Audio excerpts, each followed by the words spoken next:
You're welcome back. Thank you for staying with us. I was trying to set up the live stream for the YouTube, and like we're live streaming on YouTube. So quickly, I would like to introduce to us our speaker today. For those joining us newly, you're welcome. My name is Joshua Adepetu, and I'll be your moderator for today's webinar, Handling Difficult Personalities in Mediation, with our speaker today, Mr. Abayomi Akinwole, FICMC. Mr. Abayomi Akinwole is an accomplished professional with a distinguished career in law and ADR. He is an alumnus of the University of Ibadan, graduated in 1999, and was called to Nigerian Bar in October 2000. Mr. Akinwole currently serves as the Vice President of the Admiralty Law Society of Nigeria and as the Chairman of the ICMC Port Harcourt branch. With a wealth of experience in mediation and arbitration, Mr. Akinwole is a fellow and a member of the training faculty of ICMC. He is a member of the Chartered Institute of Arbitrators and holds certification as a managerial mediator of workplace disputes and an ECOWAS-trained electoral mediator. Mr. Akinwole has served as a resource person facilitator with the ADR Directorate of the Independent Electoral Commission, INEC, and is listed as a neutral and mediator at the Federal High Court ADR Center in Abuja and Rivers State Multi-Door Courthouse, Port Harcourt. As a founder and a team lead of ILS Athene, Mr. Akinwole specializes in commercial, family, and workplace mediation. His expertise as an arbitrator is well regarded for providing practical solutions to commercial disputes. He remained actively involved in professional development, serving on the CPD committee and attending industry events. Our speaker today, Mr. Akinwole's commitment to excellence is reflected in his financial standing with both the branch and the national office. His dedication to promoting peace resolutions and his exceptional skills in mediation and arbitration make him a valuable asset to the legal community. Distinguished ladies and gentlemen, please join me as I welcome our speaker for today, Mr. Abayomi Akinwole. Your Excellency, you're welcome, sir.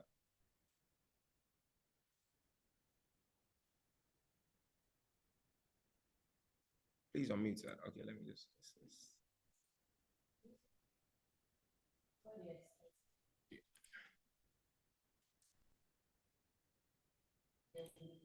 Sir, can you unmute your mic, sir? Okay.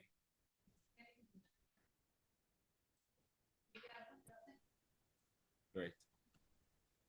You're welcome, sir. All right. Thank you very much. Good morning. Please confirm you can hear me.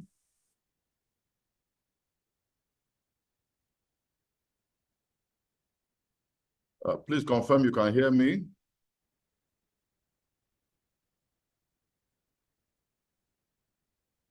Morning. Can I get some feedback? I need to know that you can hear me. Yes, we can hear you, sir.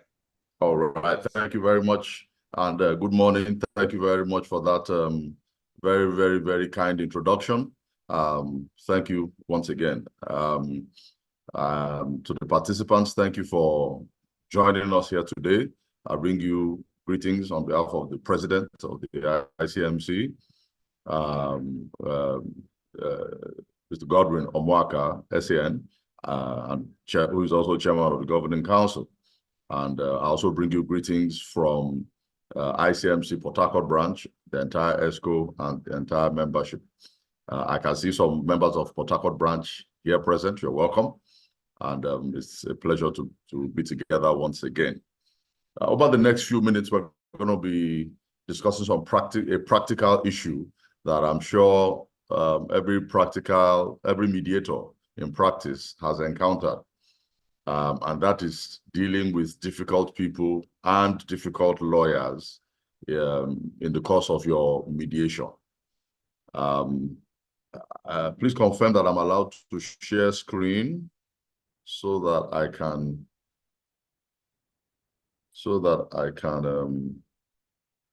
Okay, so that I can post this, so I can put up the slides so that we can go ahead immediately. All right.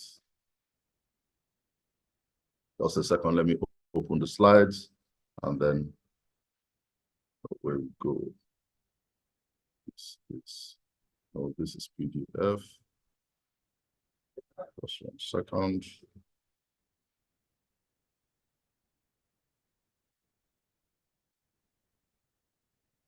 Just give me a second. Let me call up the slides.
Okay.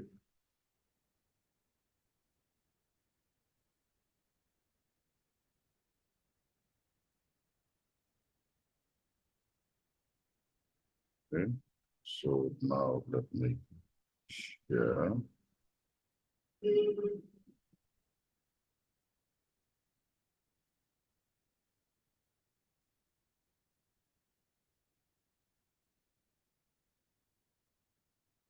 Okay. We are back and let me share the screen. Okay. Screen sharing. Nope, we are still. Okay.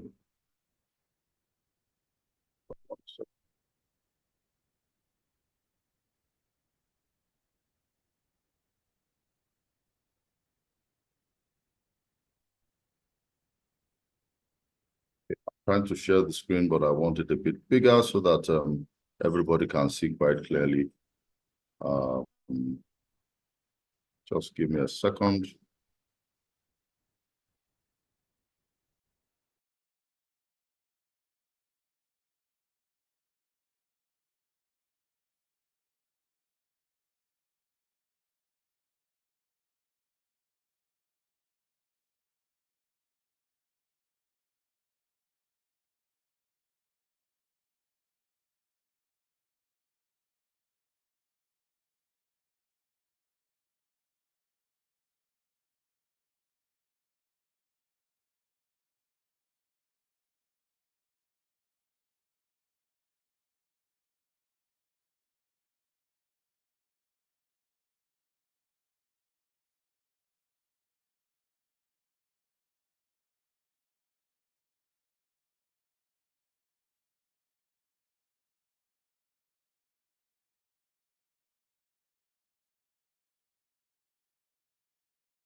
All right. Thank you very much for your patience. Our introduction. Lawyers have a long-established reputation for being difficult and behaving badly. Some might say that lawyers are inherently difficult and often behave badly because it is expected. Sometimes it is even required of them in order to effectively advocate for their clients. This poor reputation of lawyers is, in my view, undeserved. And good lawyers recognize that effective advocacy is never uncivil. However, I suspect that most lawyers have encountered difficult personalities and bad behavior, rudeness, especially during direct negotiations on contentious issues. It is useful to have strategies on how to deal with personalities and behaviors that are less than civil in a mediation. Most people, that is lawyers and their parties, because that's who we have to deal with in our mediations, approach mediation with no interest in forging mutually beneficial agreements. They are only interested in getting what is good for them. They do not mind abusing other people, taking advantage of other people, wounding and hurting other people in the process. They play hardball. They default to their training, which is to be adversarial, and leave it to the empire to restrain their excesses. When someone will not truly engage in the mediation process, it is helpful to have strategies that will keep you from getting manipulated or drawn in to mirroring their bad behavior. When you meet with someone at mediation who does not want to engage, you can protect the process by adopting appropriate strategies. Now, the first thing we want to look at is, let us question why we believe the client or the lawyer or the parties are being difficult. Are they really being difficult? Let's be sure that what we're dealing with is a difficult person or a difficult personality. So I'm coming to you now with a question. I want to get your feedback. What are the characteristics you have encountered that have led you to view a party or their lawyer as being difficult? Can we have 2, maybe 3 brief contributions on this? What has been your experience? Why do you say this person or that person was being difficult? So let's hear you. Host, please let us allow participants to unmute so that we can have 2, maybe 3 contributions on this.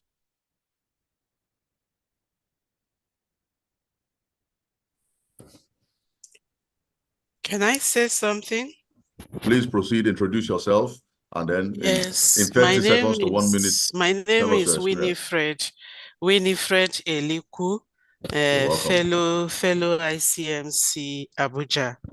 You're welcome. I think one that I have experienced is the use of vulgar language or language that is insulting and will infuriate the other party.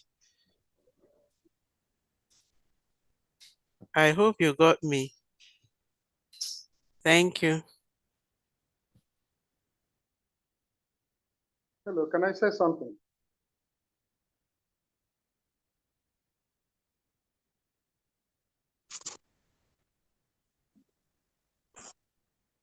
Thank you, ma'am. Hello. Hello. Yes, we can hear you. Please go on, sir. Am I recognized to say something? Yes, please go on, sir. Thank you very much, sir. From my own perspective, I believe that a majority of the clients that the lawyers are dealing with, they are far away from giving the correct position of their case to the lawyers. And when this lawyer starts from somewhere, as they move on, they will be surprised that new things will be coming out from the explanations of the clients. So that's why, in my own perspective, I believe that these clients are so difficult. Okay, so lack of disclosure on the part of the client sometimes can also cause difficulties. Thank you for that.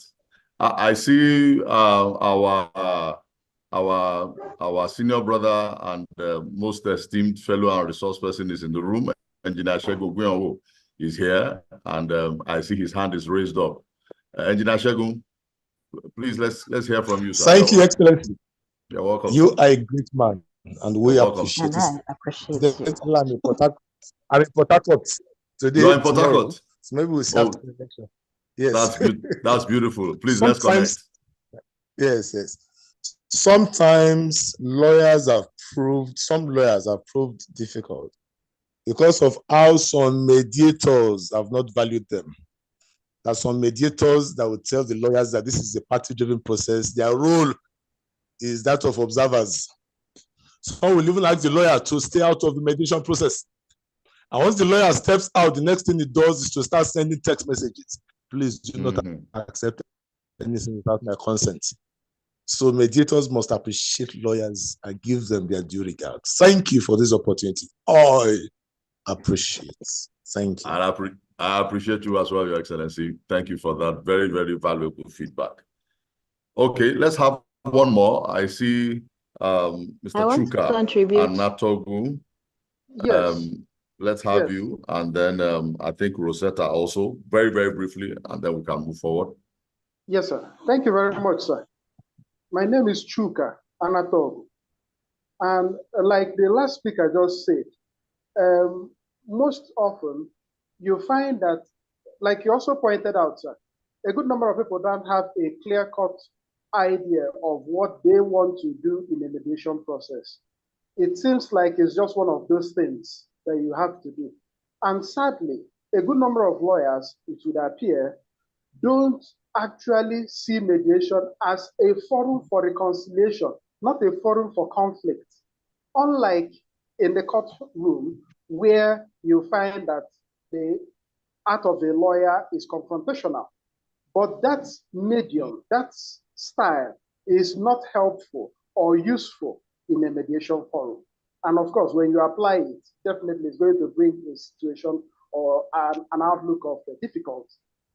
That's my contribution, sir. Thank you. Thank you very much. Lawyers are adversarial, and they don't understand the mindset with which we come into mediation. Yes, last but not least, Rosetta Oeta. Let's have your contribution. Thank you very much, sir. Good afternoon, everyone. Thank you, ICMC, for this opportunity at the webinar.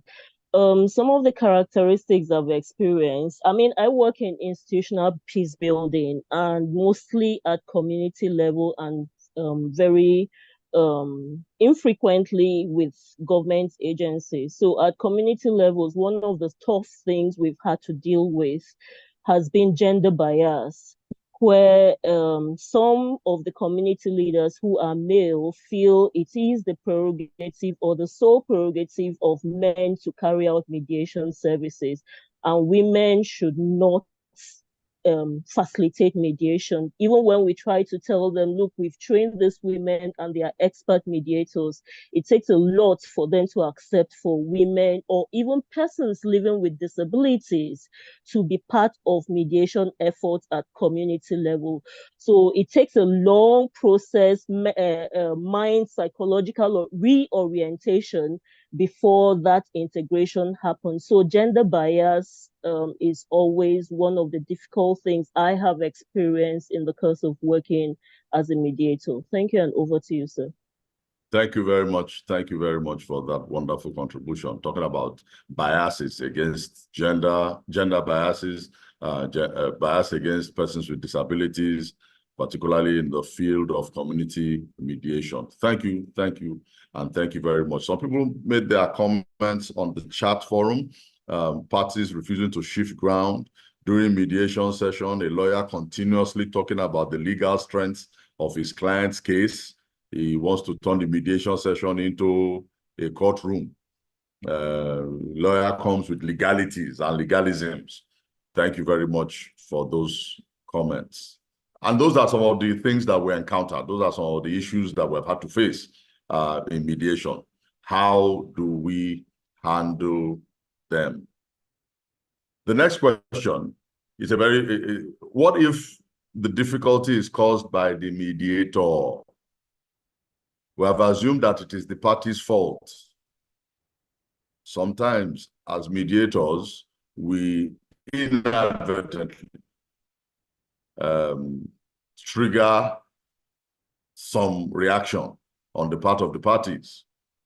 like Engineer Ogunyowo, His Excellency, reminded us, sometimes some people have excluded the lawyer from the process. Said, no, you have no business here. And of course, he will go outside and simply say, don't agree to anything until you talk to me. And that, of course, is going to pour a lot of sand into the gears of that mediation process. So what if the problem is caused by the mediator? Let's look inward first. The mediator is the problem by neglecting to educate the parties. He is the problem when he or she falls into the temptation of imposing a solution on the parties. He is the problem when he doesn't listen to the parties, rushes to conclusions. He is the problem when he's dominating the discussion. He is the problem when he hurries the process or when he shows bias. Let's unpack this a little. People come into mediation sometimes believing that this is a courtroom. They believe they come to ventilate their rights, and then mediator, please judge between us who is right or wrong. Tell us what to do. You hear them saying things like, you will agree with me that, you know, because at the back of their mind, they believe that you are the umpire, you are the arbiter. They believe you are there to decide who is right, who is wrong, and impose a solution on them. And so they are very pedantic. They are very dogmatic in putting across their case and disputing the facts of the other person's position. That is because we sometimes neglect to educate the parties that we are not there to decide the issue for them. We are only there to facilitate communication and facilitate negotiation. We are not there to judge the past. We are there to design the future. Sometimes mediators impose a solution on the parties. I was recently involved as a party representative in a mediation before a clergyman, where the clergyman, the issues were at deadlock, and the clergyman just dropped a solution on the table in between the parties. That solution was very, very acceptable to the other party, but very damaging to my party. Of course, we said, no, this solution is not acceptable to us. And that now became a problem. It was now making it look like as if we were being difficult. But the appropriate thing that would have, the appropriate standard of a mediator would have been to call the parties into caucus and maybe ask them, do you think this, if this were to happen, how would it be, what would be your reaction? Discuss it in caucus before bringing it into plenary. But he just dropped it on the table, and of course, we took a strong stand against that, and it made the mediation process very difficult going forward. Not listening to the parties, dominating the discussion, hurrying the process, and showing bias. These are some of the ways that, as mediators, we invite the parties to be difficult. Why are parties and lawyers difficult? The number one reason is ignorance. They are ignorance of the process. They are ignorant about what mediation is about. They are ignorant about what it is that we are seeking to achieve. They don't understand many a time how mediation works. Sometimes they have had a bad experience in mediation somewhere, maybe in a traditional mediation, which some of us would rather call traditional arbitration, because in those sectors, the traditional people will impose a decision. Since they are imposing a decision, that is not mediation. That is better called traditional arbitration. So so they take that into our proper mediations. They take that mindset, that experience, and they believe that they have to prove their case. They are also afraid of being cheated. Everybody who goes to court or who goes before a panel, they are very afraid of being cheated. So they have to be assured that it's a party-driven process. The parties decide the outcome, not the mediator. So the issue of being cheated ought not to arise. They are invested in a winner-take-all mentality because they only know win-lose negotiation. That's what they know. Sometimes there are also some psychological factors, personality factors. A choleric wants to take charge. He wants to be in charge of the process. A phlegmatic just wants there to be peace. The belly is going to talk. Would rather somebody else do all the talking. To be your friend. A melancholic wants to analyze and overanalyze and overanalyze again. Analysis paralysis. And sometimes hidden agendas. Also, because take for example, a situation where a party representative in a mediation that I handled, he came into the mediation with a hidden agenda. It was, I mean, there were documents that he had signed before the mediation process that he was looking for a way to avoid coming up, because he would have to explain to the parties he was representing that he had collected money without remitting to them. So of course, he was acting very unpredictably. When that issue came to light, we now understood the hidden agenda that was making him difficult. Those are some of the issues that happen. So how do we cope? We educate the parties.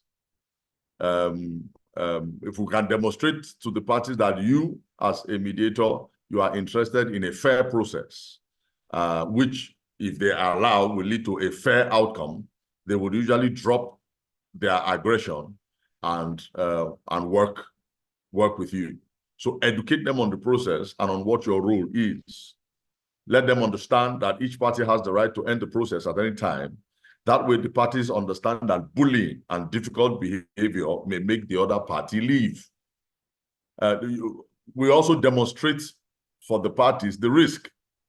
I will tell both parties that during opening statement that they can close the mediation, that we can close the mediation if either side's lawyer has said that they have 100% chance of winning. Let me take that again. I tell both parties during an opening statement that we can close the mediation. No need to go into the mediation if either side can guarantee 100% that they win if they go to court. Of course, nobody can guarantee that.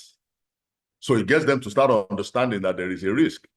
Even if you win at the court of first instance, will you win on? Are you sure you will win on appeal?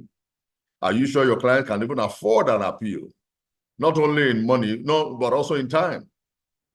A key witness may refuse to testify or derail under cross-examination. The judge and the lawyer may just not get along, and they may affect how the judge will view the case. There are so many factors.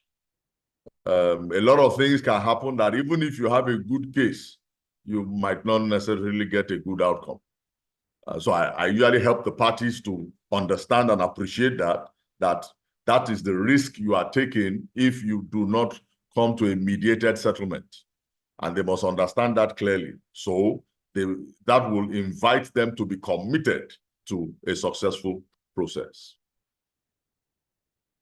Other coping strategies are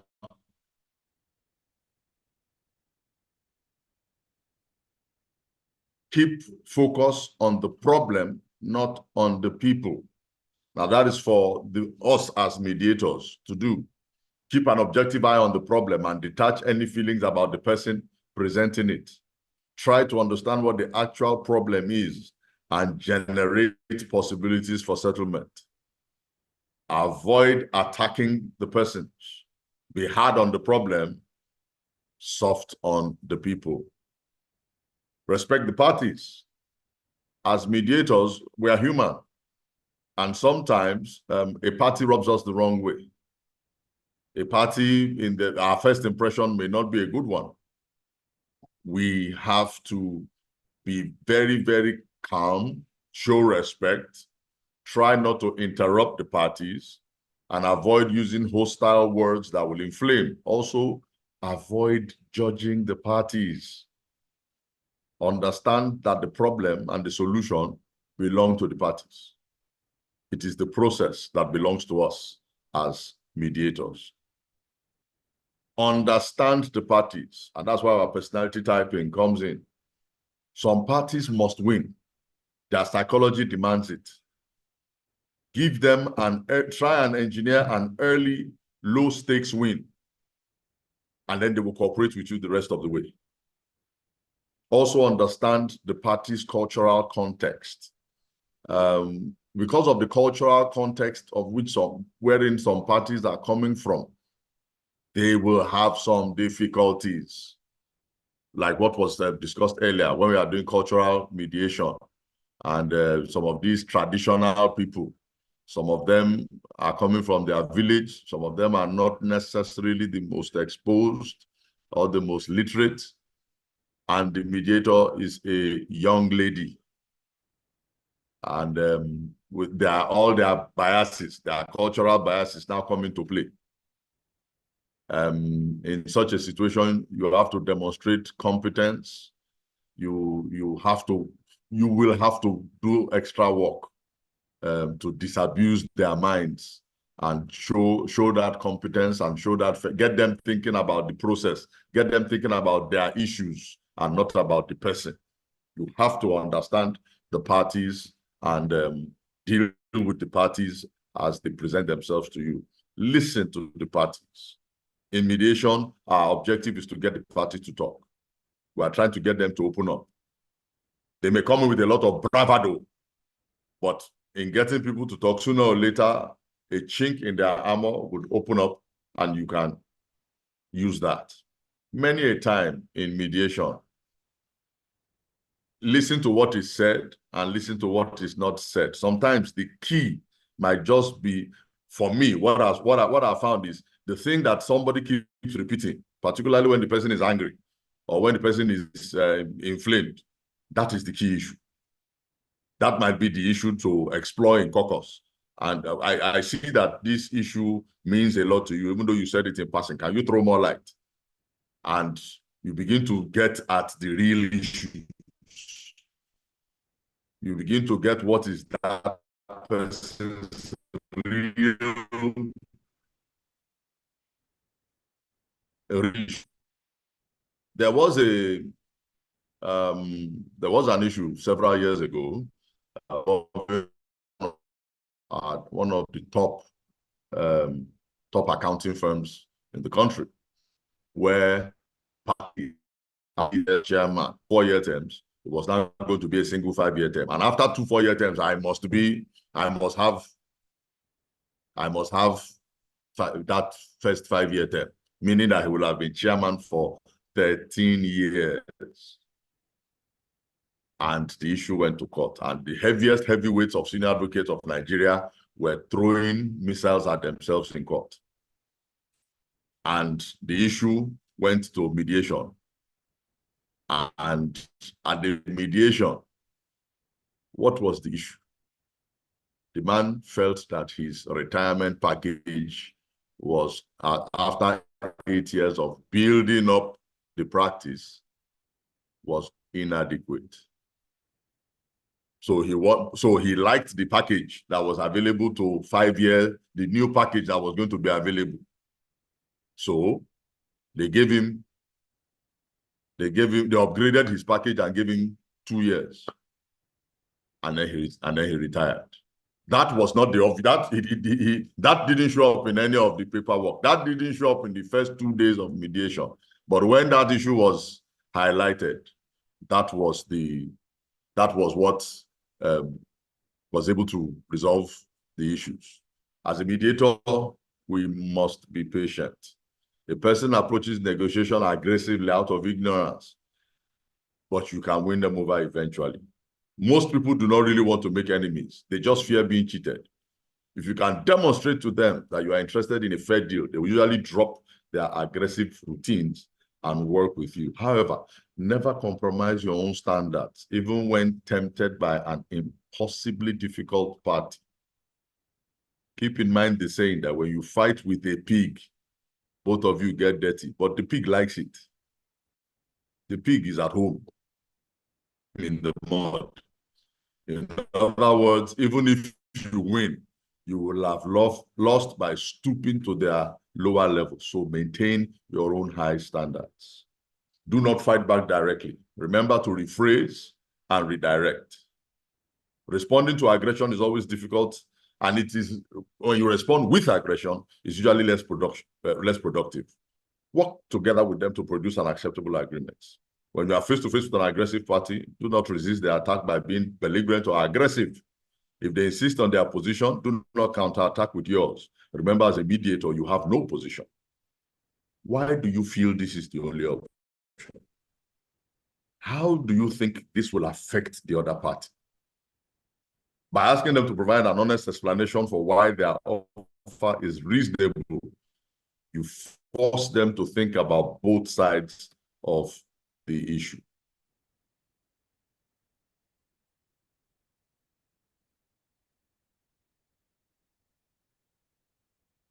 Sometimes you have to ask for more specific input. Ask them to explain what they do not like about the position or the offer. By inviting their criticism, you force them into thinking and talking constructively. Appeal to the difficult person's ego. You are an intelligent man. I see you as a very smart man. How would you go about getting the other side to cooperate to this proposal? Try to make that person your partner. Try to make that person your ally. The whole idea is to get them out of the idea of having to win. Get them to focus on what they are getting, not what the other side is getting. Then you can start to move the discussion from a fight to looking for a practical solution to the dispute. Change the bargaining style. As a mediator, you want to shift the negotiation from positional bargaining, which is usually unhelpful, to interest-based bargaining. By viewing all sides objectively, work towards agreements that take into account everyone's interests and help prevent one side from manipulating the other. Do not let the mediation devolve into legal arguments. And this is what I do. I tell the lawyers, this is not a courtroom. Of course, I am not a judge. And I remind them that in the court, how easy is it for the judge with all his powers to come to a decision? That I'm not here to judge. We are not here to judge legal argument. We are not here about legal argument. Legal argument is for the judge to decide, not for the mediator to decide. Nobody is deciding anything here. As if there's no me as a mediator, I'm not deciding anything. So let us go to the real issues. And I pray for their cooperation. I pray for their patience and their indulgence, and that if we can get this done quickly, they will get their fees quicker than a long drawn-out litigation. Mediation is not about who is right or who is correct. It is about what best serves all the parties. A watchword for me personally, even in commercial, is if negotiations is just about money, then the bargaining style may not have left positional bargaining. We need to explore solutions. So as a mediator, if all we're discussing about is figures, we might still be dealing in the arena of positional bargaining. caucus, and this is one of our best tools. When things get tough and the party is being very difficult, caucus is the way forward. Caucus is the way forward. This is where the parties may, without losing face, open up to you and make concessions to you. Sometimes the problem is the party does not want to make concession to the other party. But in caucus, he can make a concession to you. Mediator, it is because of you. Okay, because of you, because you have asked me, I will agree. But I'm not conceding to that man. But because of you, I will agree. They can do that in caucus because they do not, at that point in time, they are not emotionally ready to make concession to the other party directly. Finally, reassess the situation. Use conflict analysis tools, the various conflict analysis tools that we have. Is there something that we have missed? Are there hidden issues? Are there shadow parties? Does the party at the table have real authority? Is there a hidden agenda somewhere? Let's ask our questions. The 5 W's, the H and the S. What, where, when, why, who, how, and so what do we do about it? Reassess the situation, and when you cannot persuade your parties to negotiate honestly and openly, and the deadlock is becoming acrimonious, postpone the negotiations, adjourn the proceedings, at least temporarily. Sometimes deals may not be available to be made on that day. Sometimes, if it is a negotiation, you strengthen your position by walking away. Sometimes both parties need to reconsider what they really want and what they are willing to give. Somebody did say that so when the dispute has not matured and you are trying to mediate, you may end up becoming part of the quarrel. They will use you, they will co-opt you into the quarrel. But when the parties have reached battle fatigue, even a fly passing in between them is enough for them to stop and reassess. So sometimes you need to adjourn the proceedings and let the parties have a little time to consider. Walking away is the last resort, but if the other side continues its bad behavior, it may be the only option. Importantly, the way you walk away makes a difference. It is clear at the moment that we are not making much progress. Let us take some time to rethink things. And if either of us comes up with a new idea, we can meet again. That way, either party can call another meeting without weakening their position, and you have left options open. Sometimes we also have to consider other ADR solutions. The fact of the matter is that not every situation is amenable to mediation. Are there factors to the dispute that need input from other ADR solutions? With a hybrid ADR process and move them forward? Are there issues that need to be decided by an expert in order for the parties to have a firm basis for negotiation? Sometimes we need to may need to bifurcate the issues. Some of them may need to go to mediation, some may need to go to arbitration, some of them may even need to go back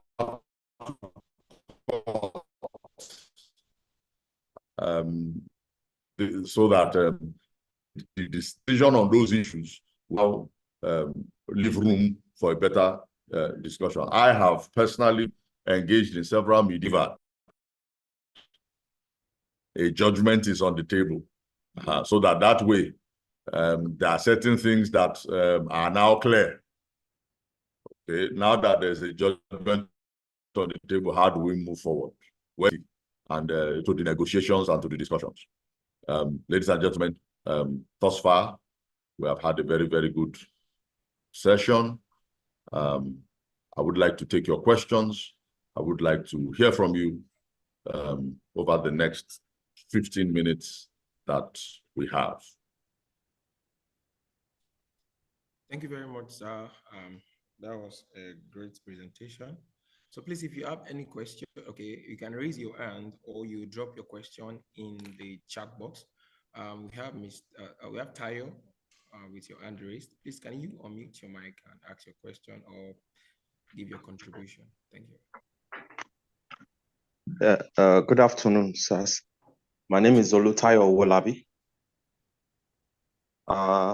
That was a very good presentation. I want to ask, Thank you, because I've been involved in mediation before, and at that mediation, as a lawyer, I was not allowed to talk. I was not allowed to participate in the discussions. I was just there to observe, because the mediator told us that we should not talk. Now, my question is it at every situation, or is it compulsory for lawyers to participate or to be heard in mediation processes? Thank you. thank you very much for that question, Mr. Tayo. Firstly, every mediator approaches the mediation based on their training and based on their experience. I personally welcome lawyers in mediations, and some of the mediations that I've been able to do very quickly are situations where the parties empowered the lawyers to to represent them as party representative. In such situations, because of their trust in the lawyer and the authority they have given the lawyer, we are quickly able to make concessions, facilitate the discussion and the negotiation, and arrive at a conclusion. The lawyers now have to go and get they have to now get their people to sign the agreement. And because of the authority that they have given the lawyer, usually that is done very, very quickly. So I would think a better approach, but then again, it also depends on the mediator. I think the better approach is to give the lawyers a role in the process. Why some mediators don't want lawyers to talk is because they are afraid that the lawyer will turn it into a courtroom. Lawyer wants to cross-examine the other party. Lawyer wants to prove his case. He wants to show his mastery. I think that as mediators, in our opening statement, is where we can get the lawyers to cooperate and to see that their interest is served in assisting and facilitating the mediation. Sometimes for me, a lawyer is a trained mind. He's more likely to be objective. He doesn't have the emotional baggage sometimes that the parties have, and sometimes in caucus he can be a voice of reason. Sometimes hearing it from their lawyer is easier for them to absorb than hearing it from me. But when the lawyer agrees with me, it goes a long way to convince the parties and to get them to shift ground. So I think a better way to do it is to involve the lawyers and engage the lawyers. Please forgive our colleagues who did it the way they did it based on their own experience. Maybe they should come and join ICMC so that they can do it better. Thank you. Yes, they need to join ICMC. Let's have Rosetta. Please, can you unmute your mic? All right, thank you very much, sir, for your presentation. It's just been so illuminating. I have a question regarding the bifurcating of some cases, some matters, within, some can stay within mediation, some can go into arbitration, and you did mention that some can return to litigation. That's where I have the confusion, because with the type of work that we do, right now, we've been training so many community leaders religious leaders, women groups, youth groups in the practice of mediation, and we've taken it a step further and introduced them to these government-led multi-door courts, so that their mediation efforts can find settlement, consent judgments from the ADR judges. And we are strongly encouraging them to, pursue the avenue of mediation, because it goes beyond resolving the dispute. It repairs the relationship. It gives room for peaceful cohesion, and it's very futuristic. But litigation sometimes does not repair relationships. So how do we reconcile this two? That in bifurcating, there is the option of returning to litigation when we are trying to tell them, hey, come out of litigation and go the ADR approach. All right. That's my thank you very much for that question. I'm going to illustrate with a live case. We had a case where this was between two companies, two corporations involved in a contract, and there was an accident. There was an accident on the site, and the issue of liability payout to the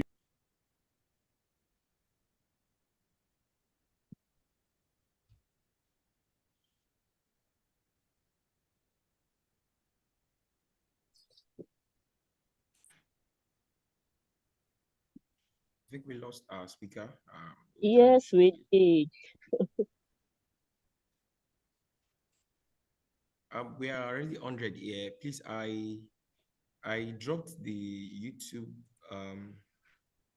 link on the chat box earlier. Please, can some of us join via the YouTube so that I can make space for our speaker? Please, can anybody volunteer to join the YouTube and leave this place, or leave the Zoom? I will post the YouTube again. Okay, I will drop off, okay, so you can call me. Okay, bye. Thank you, sir. Thank you very much, sir.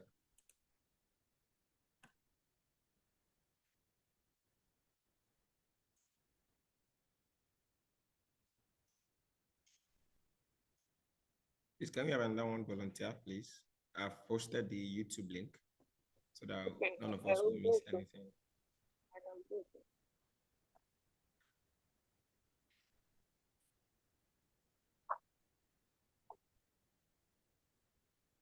Okay, thank you. I'm sure our speaker is trying to join.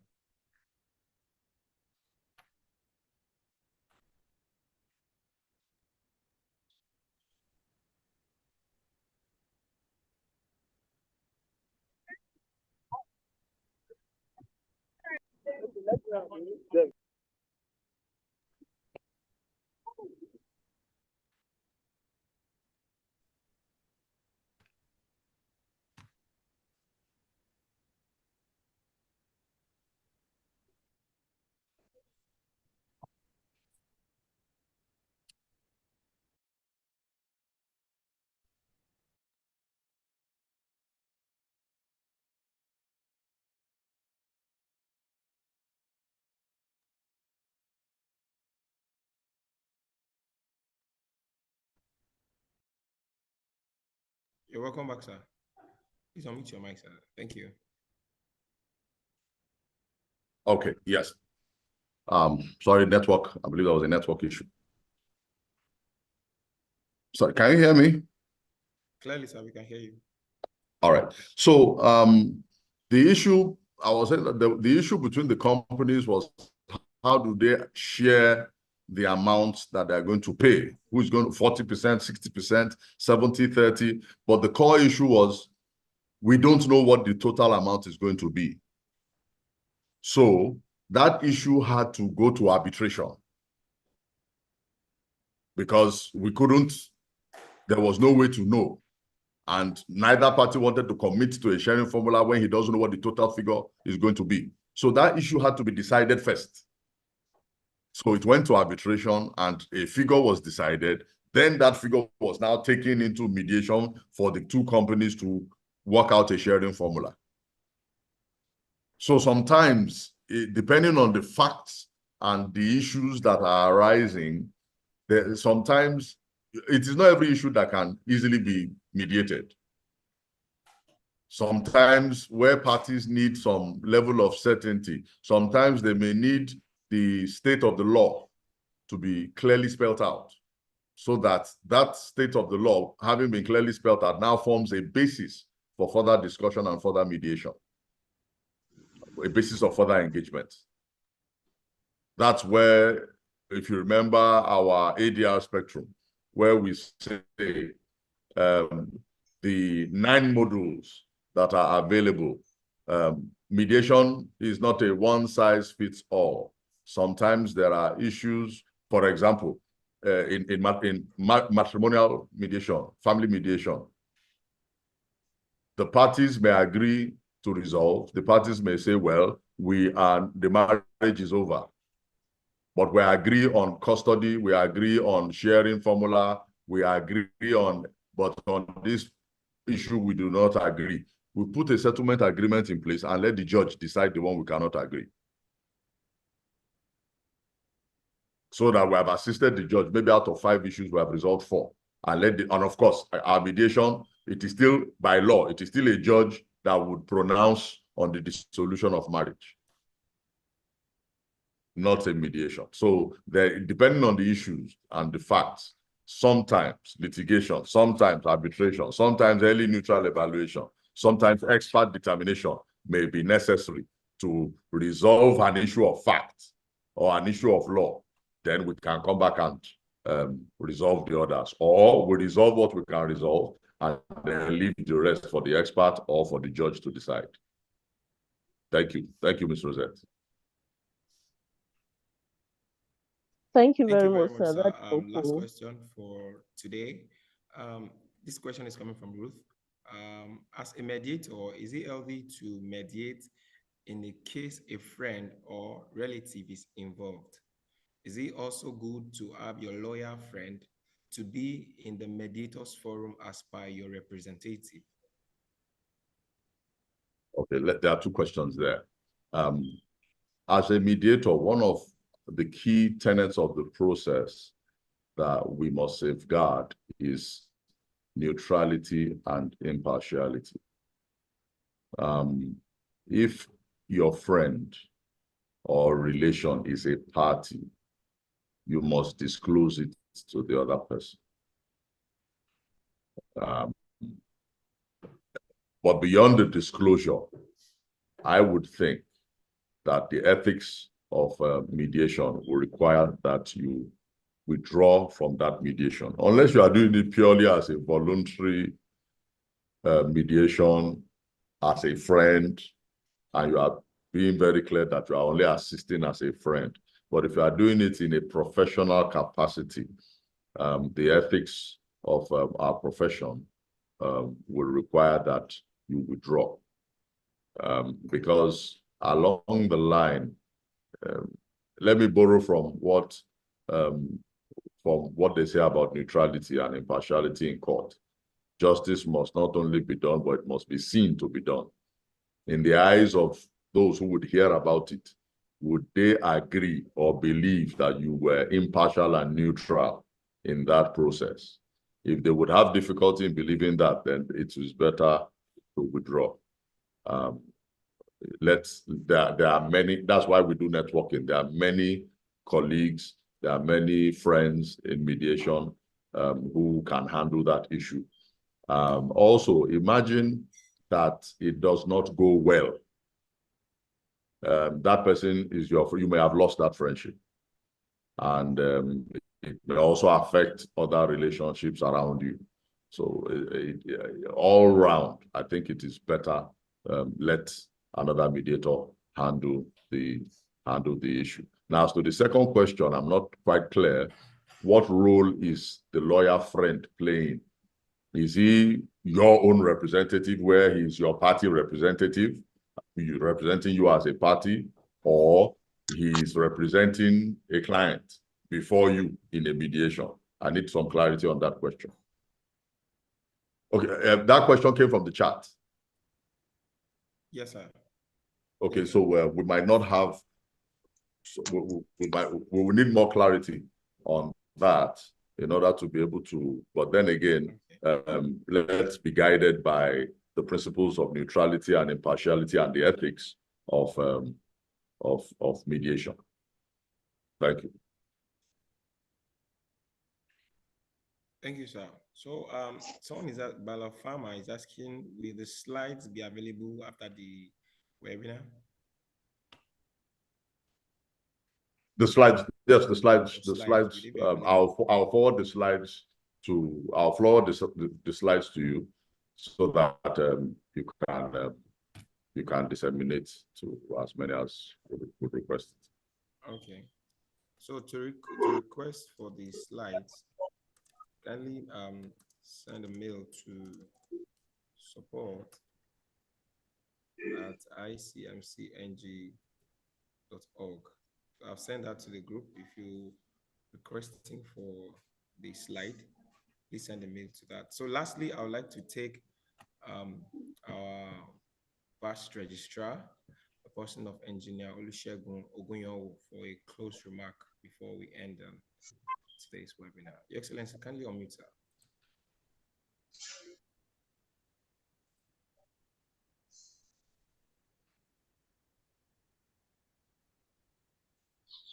Hello, Your Excellency. This is just to thank you. Thank you, for sir. that resplendent delivery. Thank you, thank you, thank you. I appreciate you, Your Excellency. I enjoyed every bit of it. Thank you, Excellency. I appreciate you, sir. Thank you. Thank you, Your Excellency. Thank you, Your Excellency.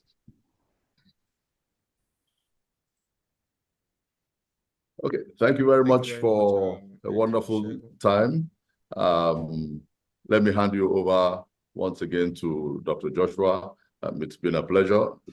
It's been my pleasure, and I look forward to meeting with you and relating with you. And please go and spread the gospel of peace and the gospel of mediation everywhere you go. Thank you very much. Thank you very much, sir, Mr. Abayomi, the Distinguished Chairman for the Port Harcourt branch. Thank you very much. So once again, I would like to appreciate all our participants joining us for today's webinar. We appreciate you. I appreciate you. So quickly, I would like to make an announcement on some of our forthcoming trainings. For March, we'll be having the mediating communal conflicts. For those of us, for the mediators interested in engaging in communal conflicts. Sorry, forgive me. Cultural dilemmas in negotiation and mediation. And this training will come up March 16. So if you're interested in this particular course, we advise you to register. Thank you very much. There are a lot of comments coming from our chat box. We appreciate you, Mr. Dele. Productive and rewarding, excellent presentation. Thank you, sir. So once again, we want to appreciate everybody. Have a good afternoon. See you next month. Thank you. The webinar is live on our YouTube. You can rewatch it. You can send the link to anybody who missed the webinar to rewatch, so that they can also have a good insight about how the webinar went. Thank you very much. My name is Joshua Adepetu. Have a good afternoon.